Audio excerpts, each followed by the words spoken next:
.js. Vous voyez, c'est affiché bonjour tout le monde et puis salut. Les guillemets indiquent qu'on affiche du texte tel quel. Notez quelque part.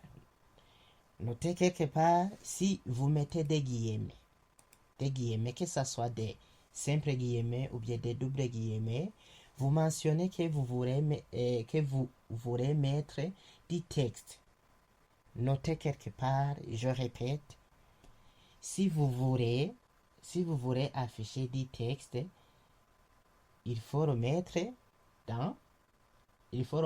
entre guillemets, que ce soit les simples guillemets ou bien les doubles guillemets. Je vous donne quelque chose que nous allons travailler, nous allons démontrer par après. Même si je mets un nombre, par exemple, je mets 23, vous voyez que c'est affiché 23, même si c'est affiché 23, ce 23 qui s'est affiché ici, ce n'est pas 23 comme un nombre, non, puisque je l'ai entouré avec des doubles guillemets. Le 23 qui se trouve ici, c'est une chaîne de caractères. Une chaîne de caractères. On va voir ou bien on verra ceci par après. Songez, ou bien si vous mettez des guillemets, je répète les guillemets, que ce soit simple ou double, vous mentionnez que c'est un texte. Les guillemets indiquent qu'on affiche du texte tel quel. Troisième étape, afficher le contenu d'une variable. Donc, si vous voulez afficher le contenu d'une variable, ce qui contient une variable, on a vu qu'une variable sert à quoi? Sert à stocker une valeur. Et cette valeur peut être alors du texte. Pour déclarer une variable, on a vu qu'on peut utiliser trois façons de déclarer une variable. Donc je mets arrête. On a donné quelle variable? Oui. Arrête name.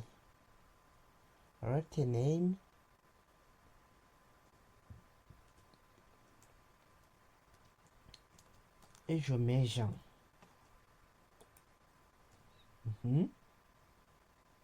Même si j'enregistre, ici rien ne change puisque je n'ai pas encore affiché le contenu de la variable name. Pour afficher le contenu, j'arrive les guillemets et je mets directement le nom de la variable. Si j'enregistre, vous voyez c'est affiché Jean.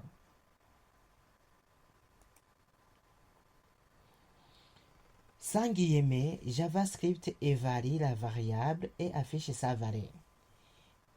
Donc, quand vous mettez quelque chose entre les parenthèses de la console .log, sans mettre des guillemets, vous mentionnez que cette chose que vous mettez, c'est une variable. C'est une variable.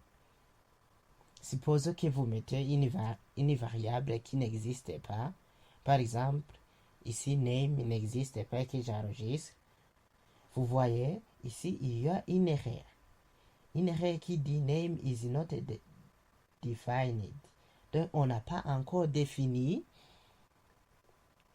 name ça et puisque on a indiqué que à JavaScript, c'est une variable, mais cette variable n'existe pas. Maintenant, la variable existe. Aussi, on peut afficher plusieurs valeurs. On peut afficher plusieurs valeurs séparataires. Comment afficher alors plusieurs valeurs avec un séparateur, une virgule? Je déclare une variable qui s'appelle age, age, qui reçoit un nombre 20.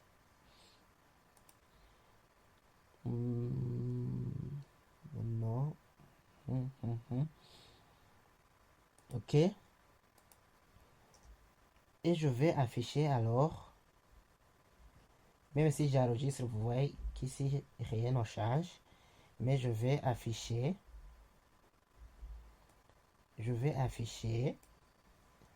plusieurs arguments séparés par un séparateur qui est une virgule.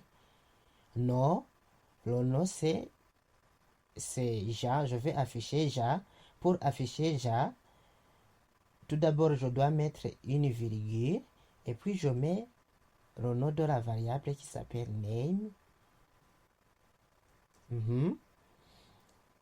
virgule qui est le séparateur, et je mets aussi âge,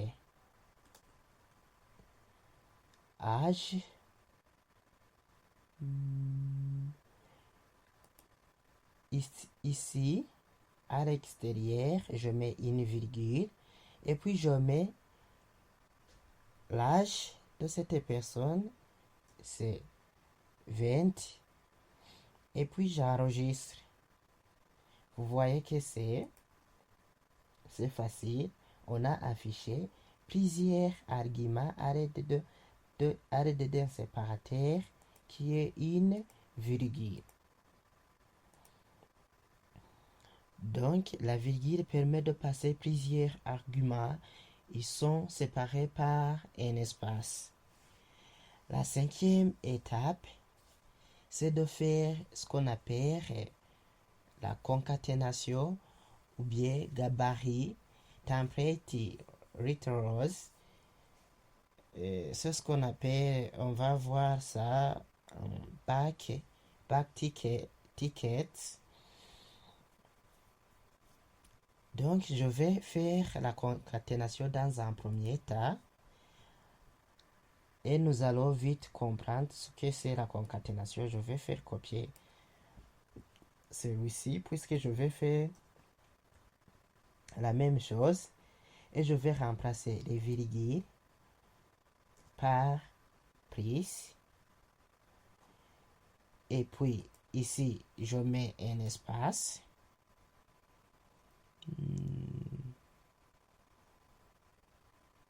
Ici, je mets un espace et je mets aussi prise. Et j'enregistre. Vous voyez qu'on trouve le même résultat. Donc, concaténation signifie quoi?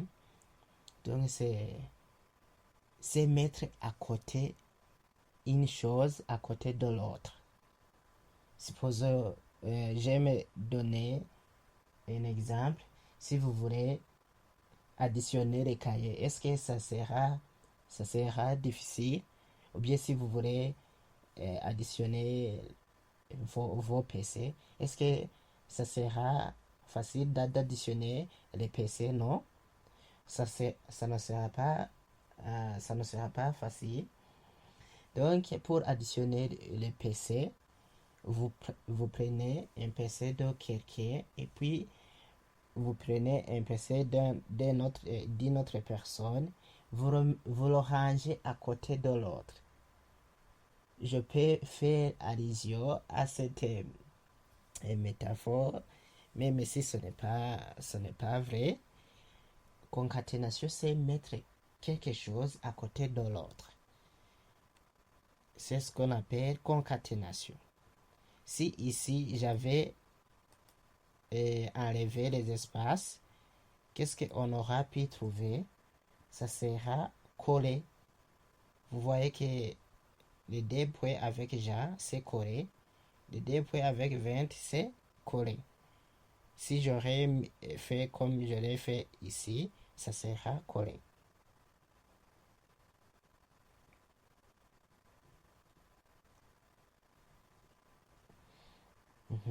Maintenant, ce n'est pas collé.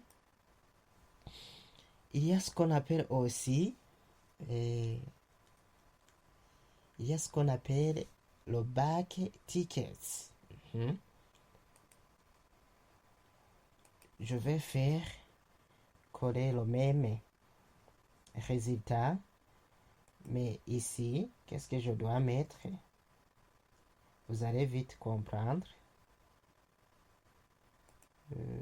Ici, vous allez vite comprendre. Si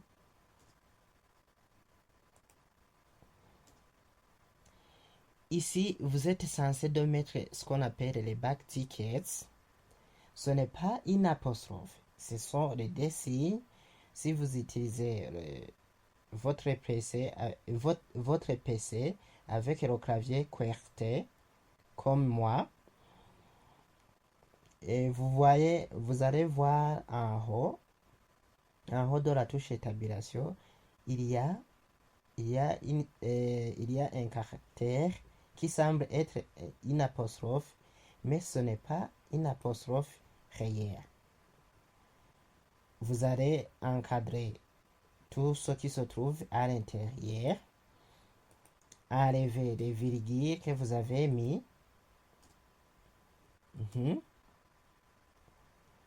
Même si j'enregistre ici, vous voyez, c'est affiché no name, âge. Comment alors afficher une variable qui est à l'intérieur des back tickets? Donc, pour afficher une variable, vous allez mettre le symbole $, et puis mettre des accolades, entourer le nom de votre variable avec les accolades.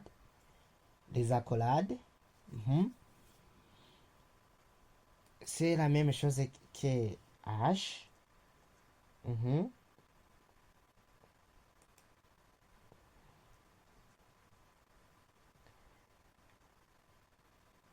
Songez toujours à mettre $1, sinon je vais enlever la $ pour cette variable âge et j'enregistre. Vous voyez ici, j'ai affiché le contenu qui est Jean, mais ici le contenu je n'ai pas pu réussir à afficher puisque j'ai enlevé le $ qui était ici. Maintenant la variable, je le vois bien. Ok, les templates literal back tickets sont plus lisibles pour mélanger le texte et les variables. Et oui, c'est plus lisible. Donc si vous mettez seulement les back tickets et puis vous mettez du texte, et puis si vous voulez mélanger des variables, il suffit de mettre le $ et entourer le nom de la variable par des accolades. Il y a ce qu'on appelle alors les tableaux et les objets très utiles en debug. Donc c'est débugger quand vous voulez tester qu'il y a des erreurs dans votre code. Mais ici pour le moment, on n'a pas encore fait des erreurs.